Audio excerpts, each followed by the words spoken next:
નજર અન્ય સમાચાર તરફ હવામાન વિભાગે હિમાચલ પ્રદેશ, ઉત્તરાખંડ, જમ્મુ અને કાશ્મીરમાં ભારે હિમવર્ષા અને વરસાદને લઈને ઓરેન્જ એલર્ટ જાહેર કર્યું છે। આ સાથે કાશ્મીરમાં હિમસ્ખલનની ચેતવણી પણ જાહેર કરાઈ છે। પહાડી વિસ્તારોમાં લાંબી પ્રતીક્ષા બાદ હિમવર્ષાની શરૂઆત તો થઈ છે, પરંતુ તે હવે સામાન્ય જનજીવન માટે મુશ્કેલી સર્જી રહી છે। રવિવારે જમ્મુ અને કાશ્મીર, હિમાચલ પ્રદેશ અને ઉત્તરાખંડમાં હિમવર્ષાના કારણે સામાન્ય જનજીવન પ્રભાવિત થયું હતું અને ઘણી ફ્લાઇટ્સ પણ રદ થઈ હતી। એટલું જ નહીં, વાહનોની અવરજવર માટે પણ વિવિધ રસ્તા બંધ કરવાની નોબત આવી હતી।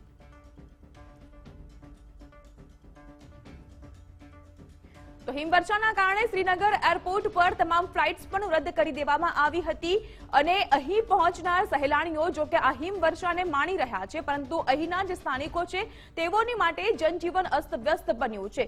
ધરતી પરનું જે સ્વર્ગ છે અને એ સ્વર્ગ ઉપર સફેદ ચાદર જ્યારે બરફની છવાઈ ગઈ છે, ત્યારે આહલાદક નયનરમ્ય દ્રશ્યો પણ સામે આવી રહ્યા છે। જમ્મુના રામબન જિલ્લામાં ભૂસ્ખલનની સ્થિતિ, જેમાં 270 કિલોમીટર લાંબા જમ્મુ શ્રીનગર હાઈવે પરનો ટ્રાફિક પણ લગભગ 4 કલાક સુધી ખોરવાયો હતો।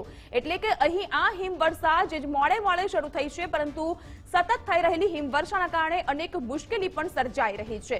હિમાચલ પ્રદેશમાં પણ કંઈક આ જ પ્રકારની સ્થિતિ છે। તાજી હિમવર્ષા અને વરસાદ બાદ 5 જેટલા રાષ્ટ્રીય ધોરીમાર્ગ સહિત 518 જેટલા રસ્તા બંધ કરી દેવામાં આવ્યા છે। વાહન વ્યવહાર અટકાવી દેવાયો છે।